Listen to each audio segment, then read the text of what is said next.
Chapter 51 of Pride and Prejudice.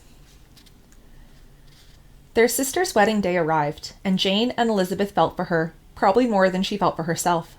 The carriage was sent to meet them at blank, and they were to return in it by dinner time.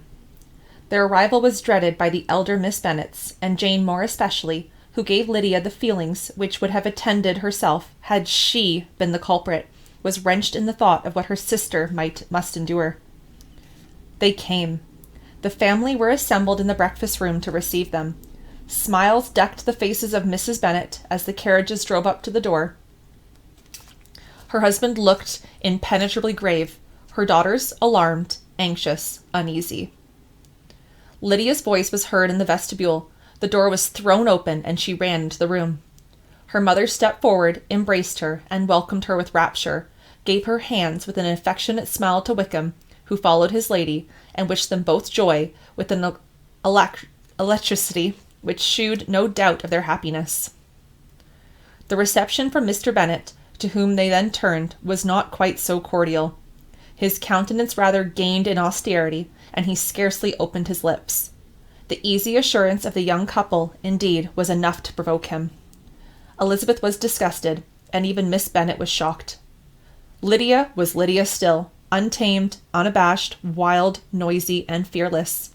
She turned from sister to sister, demanding their congratulations, and when at length they all sat down, looked eagerly round the room, took notice of some little alteration in it, and observed with a laugh that it was a great while since she had been there. Wickham was not at all more distressed than herself, but his manners were always so pleasing that had his character and his marriage been exactly what they ought, his smiles and his easy address, while he claimed their relationship, would have delighted them all. Elizabeth had not before believed him quite equal to such assurance, but she sat down, resolving within herself to draw no limits in future to the impudence of an impudent man. She blushed, and Jane blushed, but the cheeks of the two who caused their confusion suffered no variation of colour. There was no want of discourse. The bride and her mother could neither of them talk fast enough, and Wickham, who happened to sit near Elizabeth, began inquiring after his acquaintance in that neighbourhood, with a good-humoured ease, which she felt very unable to equal in her replies. They seemed each of them to have the happiest memories in the world.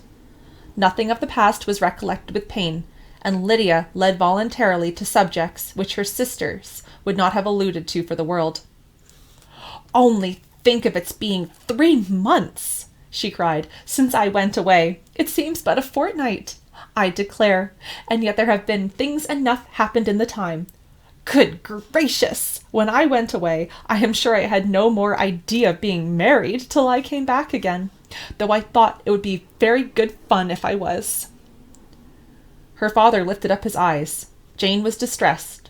Elizabeth looked expressively at Lydia, but she, who never heard nor saw anything of which choose to be insensible, gaily continued, "Oh, mamma, do these people hereabouts know that I am married today? I was afraid they might not, and we overtook William Golding in his curricle, so I was determined he should know it. So I let down the side glass next to him, and took off my glove, and let my hand just rest upon the window frame, that he might see the ring, and then I bowed and smiled like anything." Elizabeth could bear it no longer. She got up and ran out of the room, and returned no more, till she heard them passing through the hall to the dining parlour. She then joined them soon enough to see Lydia, with anxious parade, walk up to her mother's right hand, and hear her say to her eldest sister, "Ah, Jane, I take your place now. You must go lower, because I am a married woman." It was not to be supposed that this time would give Lydia that embarrassment from which she had been so wholly free at first. Her ease and good spirits increased. She longed to see Mrs. Phillips, the Lucases, and all their other neighbours, and to hear of herself called Mrs. Wickham by each of them, and, in the meantime, she went after dinner to show her ring and boast of being married to Mrs. Hill and the 2 housemaids. "Well, mamma," said she, when they were all returned to the breakfast-room, "and what do you think of my husband? Is he not a charming man? I am sure my sisters must all envy me. I only hope they may have half my good luck. They must all go to Brighton. That is the place to get husbands. What a pity it is, mamma, we did not all go."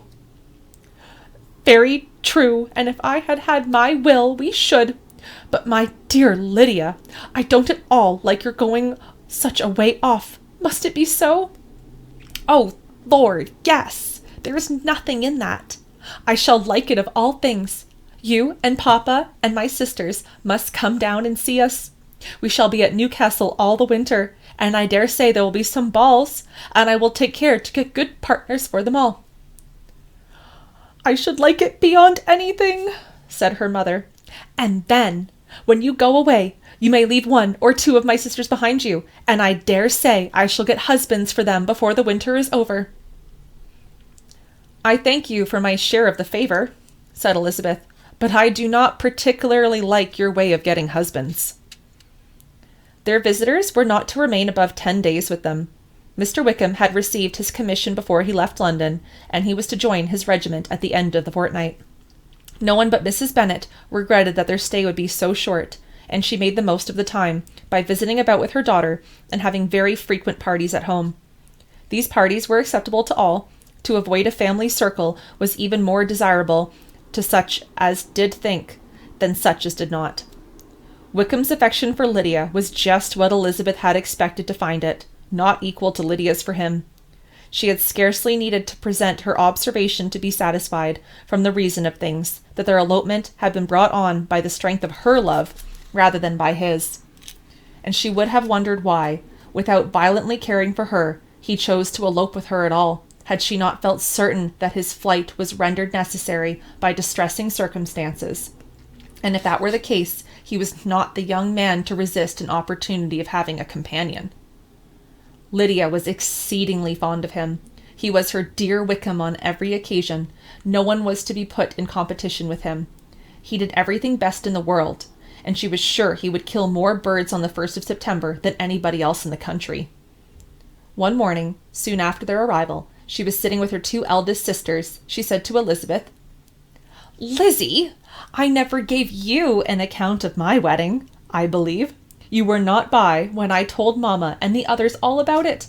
Are you not curious to hear how it was managed?" "No, not really," replied Elizabeth. "I think there cannot be too little said on the subject." "La, you are so strange. But I must tell you how it went off. We were married, you know, at St. Clement's, because Wickham's lodgings were in that parish, and it was settled that we should all be there by 11 o'clock. My uncle and aunt and I were to go together, and then the others were to meet us at the church. Well, Monday morning came, and I was in such a fuss. I was so afraid, you know, that something would happen to put it off, and that I should have gone quite distracted. And there was my aunt, all the time I was dressing, preaching and talking, just as if she were reading a sermon. However, I did not hear above 1 word in 10, for I was thinking, you may suppose, of my dear Wickham. I longed to know whether he would be married in his blue coat. Well, and so we breakfasted at 10, as usual. I thought it would never be over, for, by the by, you are to understand that my uncle and aunt were horrid unpleasant all the time I was with them. If you'll believe me, I did not once put my foot out of doors, though I was there a fortnight. Not one party or scheme or anything. To be sure, London was rather thin. However, the little theatre was open. Well, and just as the carriage came to the door, my uncle was called away to business to that horrid man, Mr. Stone. And then, you know, when once they get together, there is no end of it. Well, I was so frightened, I did not know what to do, for my uncle was to give me away. And if we were beyond the hour, we could not be married all day. But luckily he came back in 10 minutes' time, and then we all set out. However, I recollected afterwards that if he had been prevented going, the wedding need not be put off, for Mr. Darcy might have done as well. "Mr. Darcy?" repeated Elizabeth in utter amazement. "Oh, yes, he was to come there with Wickham, you know. But gracious me, I quite forgot. I ought not to have said a word about it. I promised them so faithfully. What will Wickham say? It was to be such a secret." "If it was to be a secret," said Jane, "say not another word on the subject. You may depend upon my seeking no further." "Oh, certainly," said Elizabeth, though burning with curiosity. "We will ask you no questions." "Thank you. said Lydia, "for if you did, I should certainly tell you all, and then Wickham would be so angry." On such encouragement to ask, Elizabeth was forced to put it out of her power by running away. But to live in ignorance on such a point was impossible, or at least it was impossible not to try for information. Mr. Darcy had been at her sister's wedding. It was exactly a scene, and exactly among people where he had apparently least to do and least temptation to go. Conjectures as to the meaning of it, rapid and wild, hurried into her brain, but she was satisfied with none. Those that best pleased her, as placing his conduct in the noblest light, seemed most improbable. She could not bear such suspense, and hastily seizing a sheet of paper, wrote a short letter to her aunt to request an explanation of what Lydia had dropped, if it were compatible with the secrecy which had been intended. "You may readily comprehend," she added, "what my curiosity must be to know how a person unconnected with any of us, and, comparatively speaking, a stranger to our family, should have been amongst you at such a time. Pray, write instantly, and let me understand it, unless it is, for very cogent reasons, to remain in the secrecy which Lydia seems to think it necessary, then I must endeavour to be satisfied with ignorance. Not that I shall, though," she added to herself as she finished the letter, "and, my dear aunt, if you do not tell me in an honourable manner, I shall certainly be reduced to tricks and stratagems to find it out." Jane's delicate sense of honour would not allow her to speak to Elizabeth privately of what Lydia had let fall. Elizabeth was glad of it. Till it appeared whether her inquiries would receive any satisfaction, she had rather be without a confidant.